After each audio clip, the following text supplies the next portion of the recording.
I'm a big believer in second chances, even for people who commit serious crimes. Who deserves a second chance? Who gets one? And who decides? I'm Jessica Henry, and I'll be your host of Just Justice. I'm a former public defender, a professor of justice studies, and an award-winning author. And I'm excited for us to find new ways to put justice back into our criminal legal system.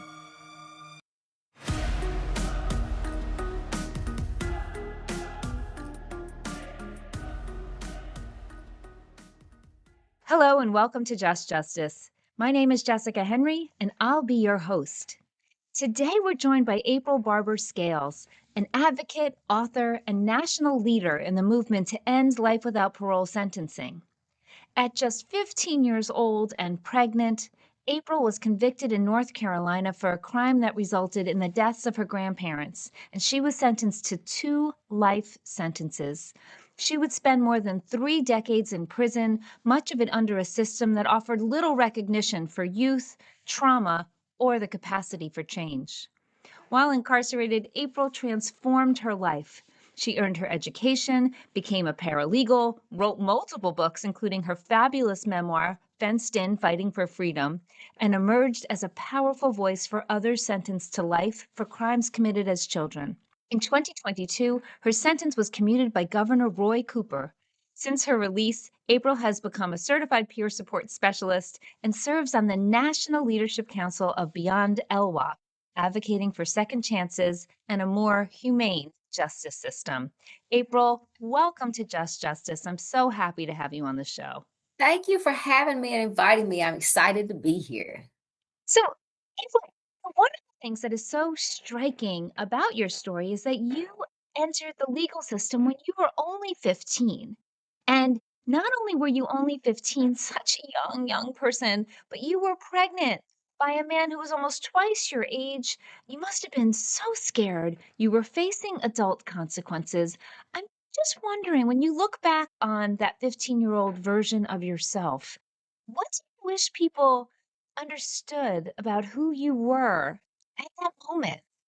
I wish people understood that I was under the influence of where I thought I needed to be.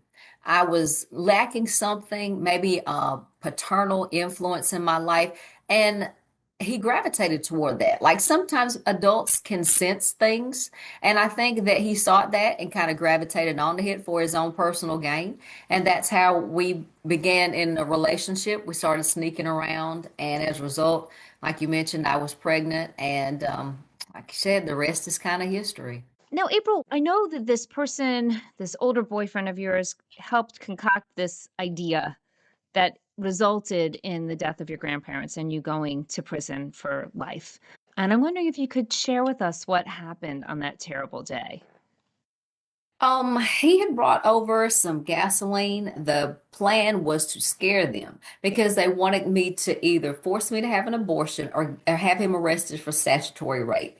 But being that my mother had had me very young, I always felt like I was unloved and unwanted. I didn't want to bring someone into the world to do that. So, in my 15-year-old plan, my mind, I had this idea people they were going to get scared, and it was going to end up like a Lifetime movie, like everyone is out on the lawn and so loving and accepting because there's some tragedy happened and it brings everyone together. And when the fire was set, my grandfather died as a result of smoke inhalation. My grandmother died in the hospital later from complications due to smoke ingestion. So it just turned out horribly wrong. But after the fire was set, I tried to call on the wireless, cordless phone. That's how long ago it was. That didn't work. So I ran to the neighbor's house for help and got them to call the fire department. So in my 15-year-old mind, after the fire was set, it was like, I had a what have I done? What has happened moment. And I immediately tried to undo it, but it was something that couldn't be undone. I am so sorry that all of that happened to all of you. That's just terrible. When you look back, what do you think the role of trauma and trauma combined with your youth sort of helped shape the choices that led to your incarceration? And maybe you just answered that. It just seems to me there's this intersection that you kind of referenced. Well, both of my parents had been incarcerated at some point. So I grew up seeing the inside of a prison with them going back and forth. My parents were teenage parents when they had me, and I guess maybe to a degree they didn't have a chance to grow up before having me. And as a result, as we begin to age, all of us collectively, I think that I wanted that parental like a normal parental family structure, and I was lacking that. And maybe I was closer to my father. Well, I was closer to my father than my mother over time, but I don't know. I just feel like maybe that's just the direction it was going in. Like I was just lacking something. Mm. And then you got caught up in the criminal justice system, right? You participated in a crime that was pretty, had horrific consequences for you and your family and the Mhm. folks, your grandparents. Um, and because you were in a country, the United States, that allowed children to die in prison, you were sentenced to life without parole. And I'm wondering, how did you sort of reckon with that sentence when you were so young? I was even threatened with the death penalty prior to that, as a matter of Mm, fact. So to go from that and pleading guilty, I had a court-appointed attorney who only come to see me once in a year span because they said it was too far for him to visit. And after about 106 days after I gave birth, he offered me a plea of pleading guilty to murder and then eliminate the other charges that were attached to that. And they said basically, if I took it to trial, I would be wasting the taxpayers' time and money. So my sentencing just was as a result of the state trying to expedite things along, making it easier for them, not for me. And to process that, it's either you think I was facing death and I'm facing life, but maybe I will get these charges removed because he said it'd be additional life sentences. I mean, it was just a lot to process. So it was kind of open. They said if you plead guilty to this, the rest of the charge will be when the judge sentenced me. He said, it shouldn't be a 2-for-1 deal, life and then life and then life. And so when you're sentenced like that, they expect you to die in prison when they stack them on stack sentences, they stack them on, especially 30 years ago. De facto life sentences, they were labeled that because you were never expected to be released. right. And so you pled guilty and got sentenced to life with really Yeah. no way out. That's Hmm. unbelievable. And I mean, again, speaks to your inexperience, your age, Hmm. and sort of the position you were in society where you didn't have anyone to really advise you that that is not a good plea Yeah. outcome. Yeah. That's yeah. Definitely. I mean, that's just wild. And so you enter prison, you're very young, and you find education and you find writing. And those seem to me to become central to your life in prison. And I'm wondering whether you can tell us how learning and eventually storytelling, because you are a well-known storyteller, um, helped you reclaim your identity. I used to journal before I went into prison because I didn't feel like I had a lot of people that I could trust. And I just decided to write it down, just my thoughts and just getting them out on paper. And so when I went to prison, I just continued with that. A lot of times they wouldn't let us outside. There were a lot of no's. There's a lot of no's every day in prison. I'm pretty sure 80-20 rule, you're going to be told 80% no, 20% you might get a yes. And Is so, that right? Yeah. yeah. And so that was just a way of me getting my anxiety, my pain, just my voice out to the world. I mean, I never thought that the world would be reading my thoughts, 30 years down the road, but I just did it for me to, it's a self-help.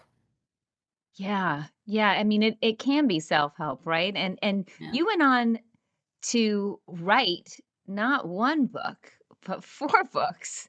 Five. Um, five. Oh my goodness. I must have missed that one because I thought I I saw just released four.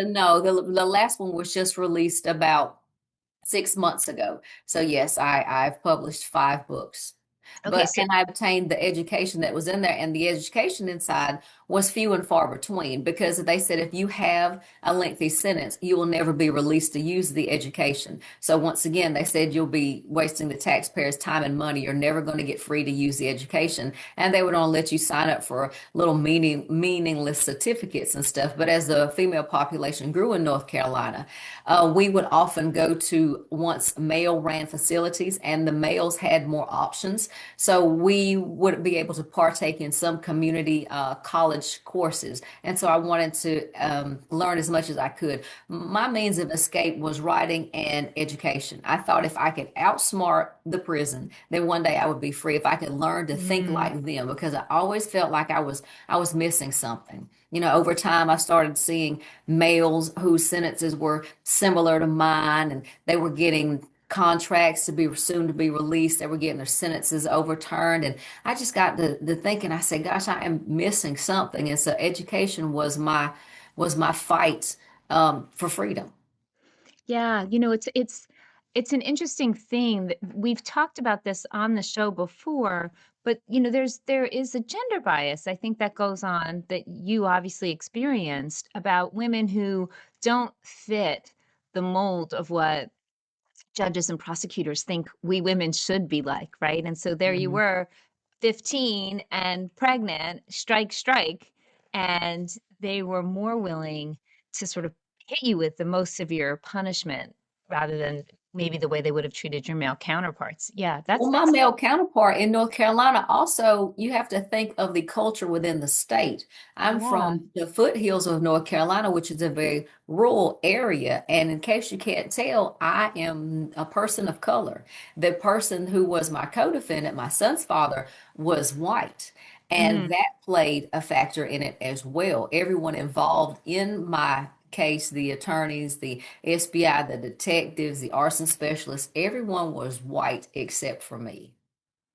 Yeah, so another sort of strike, if you will, in a legal system that often views people of color, women of color, young mothers of color, in a specific way that allows them to be treated far more harshly than their white male counterparts. So yeah, i- it's amazing, and it plays out not just in North Carolina, but I think it plays out all across the country in courtrooms everywhere. And when you were talking about your education, I know that you got a paralegal certificate at some point. How did that manifest? What did you do with that? I actually obtained paralegal and advanced paralegal certification. I didn't really have anyone except me for the first roughly little over 20 years. And over time, people began to hear about me, and I would begin to get pen pals. So they would send, a few bucks here and there. And instead of blowing it on noodles and honey buns, I would save up money. And I found a course because that was another reason why I wanted to learn as much as I could about the law and about my case to hopefully be able to free myself. And so I saved up enough money and I took the paralegal class. And what I did initially when I got out, I did some paralegal work. I worked for a couple of attorneys, but I wasn't working for a specific company. So I wanted like a job that had a set time frame. So I Mhm. did some work with it, but it seems like I did more work on the inside, just helping other people research their case as well as mine. I have used it toward and helps my advocacy business some since I've been out to just learn about the law, about how to just advocate for differences and similarities within cases. Yeah, and so let's talk. Well, let's get to your advocacy work in just a second, but let's go back to your writing. So I was going to ask you about your memoir, Fenced In, which is really a deeply personal reflection on sort of who you are and where you came from. And I'm wondering, what was the writing process for you? Um, and how did it help you with your journey? How did it help you clarify sort of where you'd been and where you want to be? Well, I would buy thousands of legal pads that seemed to be in thousands of pens, and I would sit Indian style in my floor. And like I said, on the times that I couldn't go outside, I would just start writing about days, about thoughts, and I was trying to start at the beginning of me and just kind of just kind of right through the days and my emotions, the craziness of incarceration, because it Mm, is not where we sit around all day and watch TV and have these lavish lives and they give us so many opportunities for all that. That's not how it is. It's very, even though when you read my book, it sounds like I had a pretty wild time sometimes, but I was 15 and they told me that I was sentenced to life. So that was my home. So if it's my home, that's my rules. And at mm, 15, mm. I did what I wanted to for a long time. I mean, it just was willing to suffer the consequences. Some of that led to stints in the hole, segregation, whatever you call it. But I mean, I didn't really care at the time because I didn't think I would ever be free. Mm. Oh my goodness. And did you start out in a juvenile detention center or were you always held in an adult custodial setting? No, because I was sentenced as an adult, I've always been in a prison setting. They did not separate juveniles back then. My first roommate was probably a little older than what I am now. Wow. Wow. That, I mean, for listeners that don't understand that, in many states, there was a practice where if you were sentenced as an adult to adult prison time, even though you were a kid, you were Yes. put with adult population, and that had all kinds of consequences for people. Yes. Yeah. I mean, that's really very difficult. I can only Talk about bad imagine. influences. Yeah. You thought you were getting away from bad influences when you came to prison, yet they threw you in the middle of even more bad influences that you absolutely could not get away from. Right, right. And then what is this new book that you just came out with while we're talking about your writing?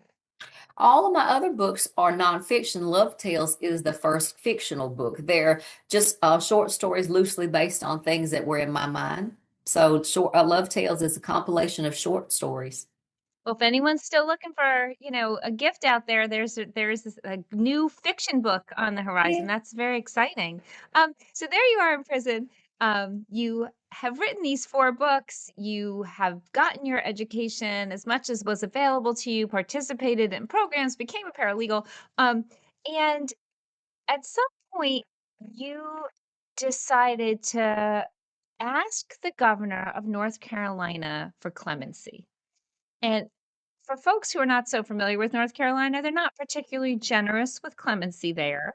Um, so I'm wondering, like, what inspired that idea for you? Why did you even think it was possible? So, about 30 years in, the governor, Roy Cooper, put a committee in place called the Juvenile Sentencing Review Board, JSRB, because we like acronyms. And this was a committee of four people handpicked to review the cases of those of us who were sentenced under the age of 18 to life and excessive sentences of the sort. And after reviewing the cases for about a year, three of us were released March 24th, 2022. Three of you. And I've been the first and only female thus far. Sorry, my mouth is open. I just realized no one can see that. You mean to say that the governor instituted this committee? How many people in total since the committee was created have been released under this resentencing panel? There were close to maybe 300 of us to be reviewed. Three of us were released then. I think about nine in total. But with that being said, some of them were coming up for reviews of different varieties. So, but it was an executive order. When he left office, last year was his last term, the executive order, yes, unfortunately left with him and has not been reinstated yet. We're hoping that that will be the case. Of course, there are many cases still sitting on the governor's desk. We're advocating for that because we know that they deserve a second chance as well. Is in North Carolina, is that the mechanism? So for our listeners, there was a Supreme Court case a while back that said people under the age of 18 can't be sentenced to life without parole or mandatory life without parole, depending on the circumstances. Was that the vehicle for people to ask for their sentences to be reviewed, or is there also a court proceeding that people can do that? So is that another way juveniles and people who are sentenced as juveniles to life in North Carolina that they can seek release?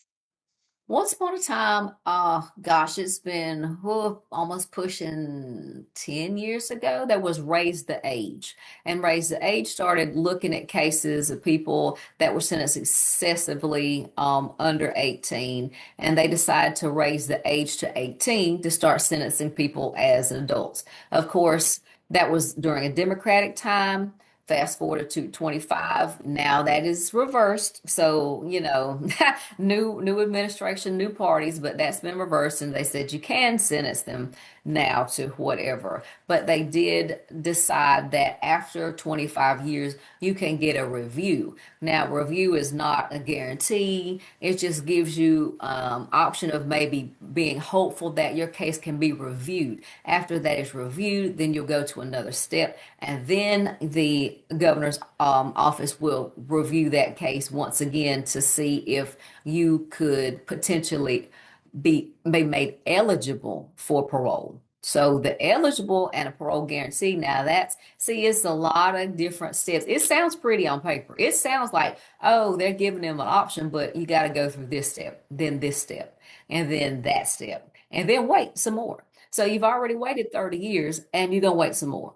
Yeah, yeah, yeah. And how long did you have to wait once you got your news that you were going to be released?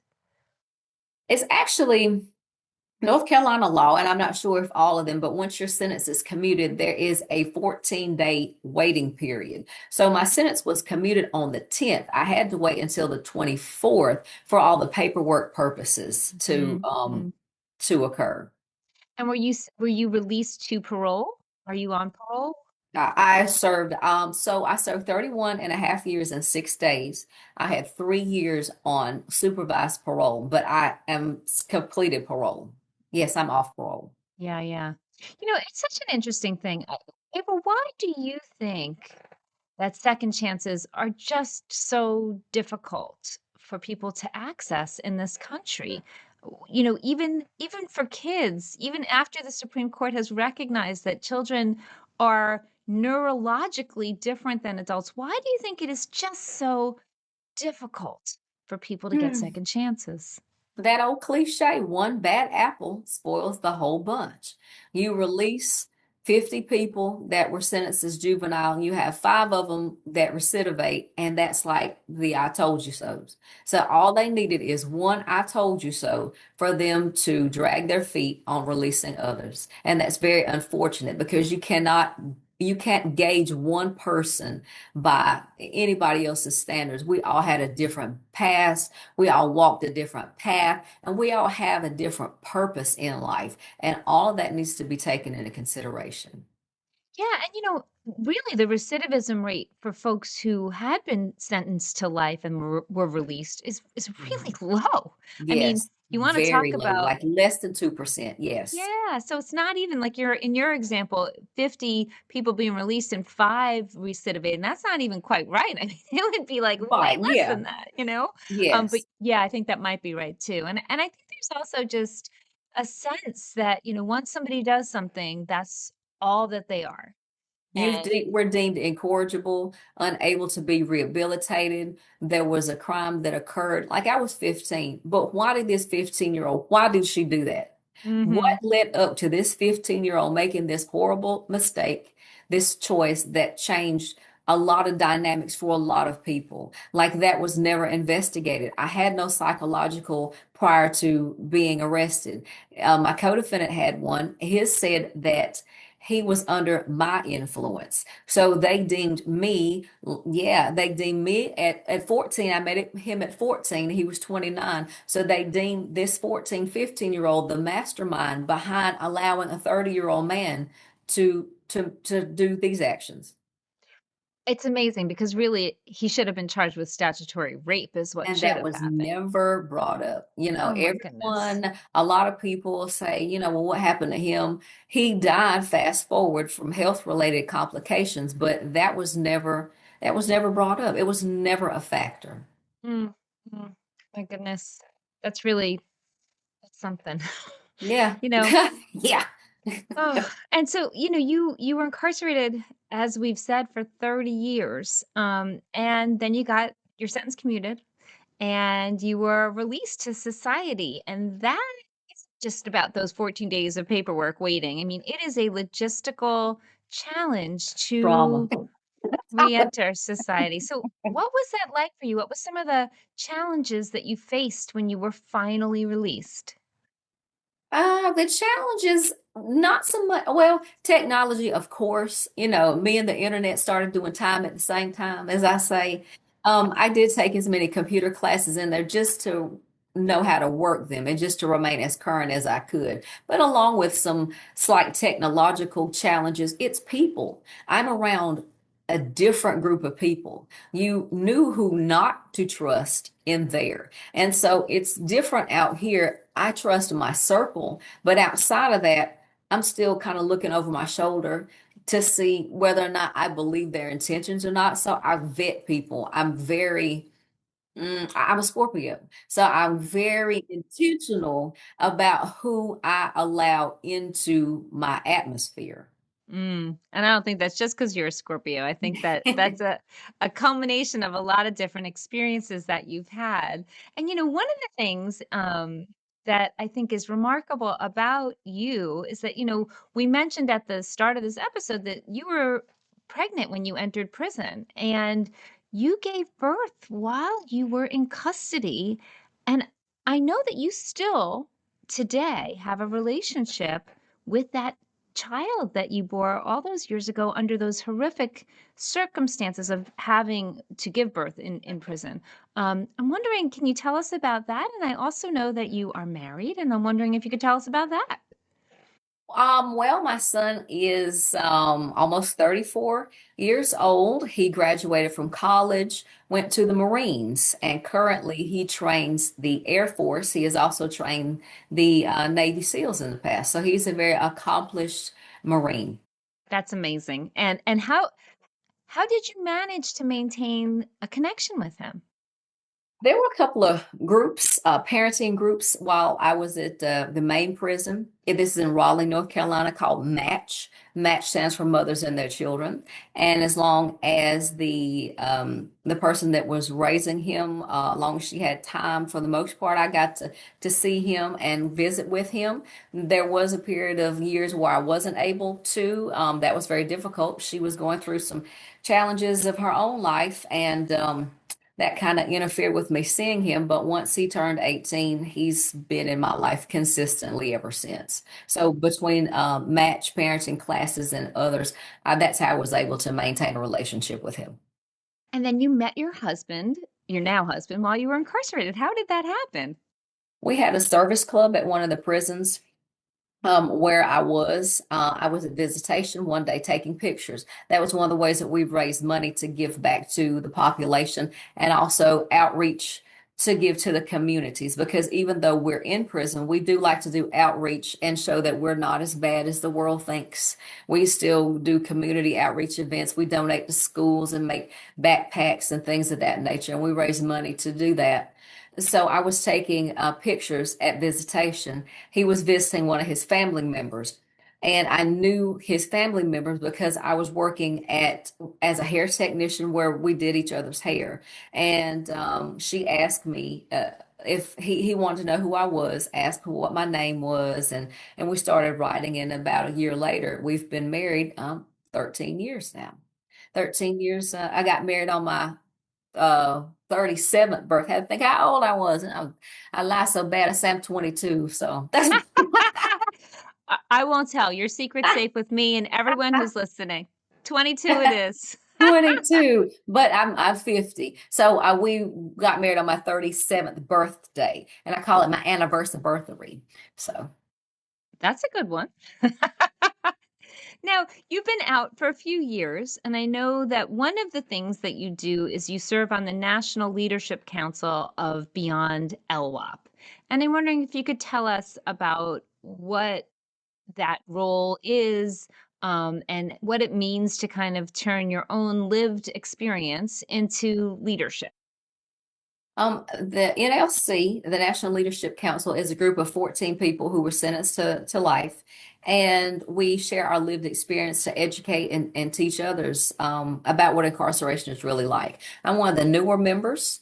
I was really appreciative of the offer and joining. It is really been very eye-opening to just be able to collaborate and discuss experiences with the others, as well as go on a national level to just educate everyone. A variety of different states. I think that's the coolest thing because we're all from so many different areas and walks of life. And when you say you go around educating, what would you want my listeners to know? What do you teach people about? We are the experts of incarceration to a degree. Mm-hmm. Our lived experience is the truth, not what someone sees on TV. So just like this opportunity to be on this podcast and other platforms that we use, we educate policymakers, lawyers, judges as to the trauma behind the psychological, the physical damage that happens when you incarcerate someone for an extended period of time and never give them an opportunity to rehabilitate, to show that they've changed or make a meaningful opportunity at release. So, given all of that, what do you think is the most urgent call to action that we have right now when it comes to thinking about prisons and prison sentences and particularly long prison terms? Mass incarceration only clogs up the system. It doesn't give you an opportunity to change. It doesn't, you're not able to, you go from one institution to the next. You go from school to prison to a senior care if you're lucky enough to be released. And all of that the state has taken care of. So at what point are you able to show that this person has changed and that you're able to give back to society and be productive? You're only going from fence to fence to fence. Mm. So what do you think should be the standard? I think the standard, I can't really say that I feel like there should be a determinate amount of years because people change at different levels. Some people are like, 5 years, I will never. And you can definitely look at them 5 years down the line and say, I will never make this mistake again. Some people, it does take longer, unfortunately. And I think that everyone should be reviewed within the institution at different levels. I believe in like 5 year increments, but I also believe within that 5 years, you should be given different opportunities to reach different levels to show that, okay, I have mastered this. Let me learn to do this. Let me be able to show that I can accomplish this, and so on and so forth.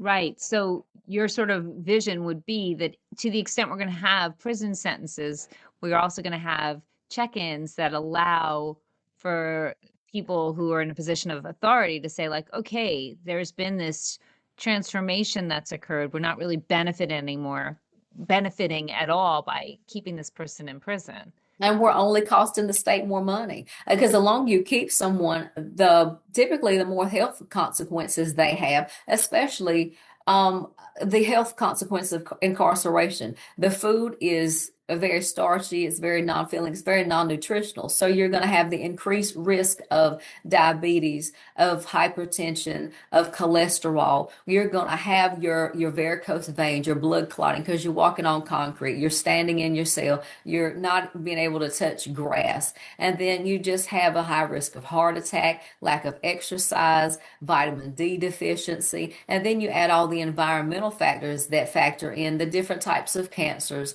and all of the sort. Yeah, no, the life expectancy for folks who are incarcerated is certainly less than those who are on the outside, and the medical care is in prison is really bad and to your point, very expensive.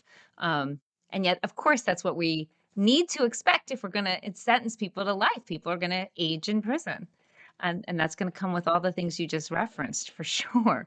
Um, so April, as we're kind of winding down, this crime, it was I don't know that we said this at the start. This was, you had set a fire with this person, your boyfriend, and unfortunately resulted in the death of your grandparents. And I know from just reading about you and what you've written that you loved them. They were people you really loved. And so I can only imagine the regret that you feel about the entire incident.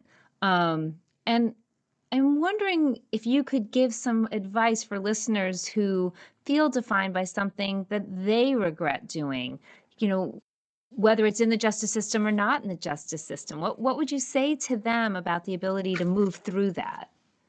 Who you are is what you answer to. People can call you a lot of names and say a lot of things about you. You have to stand firm in who you are and what you believe in and be able to put one foot in front of the other and move forward. There's always going to be your past. Whenever you cross the street, guess what? You look back and that's behind you. And that's what you have to do with something tragic and traumatic that's happened in your life. You have to be able to put it behind you and move forward.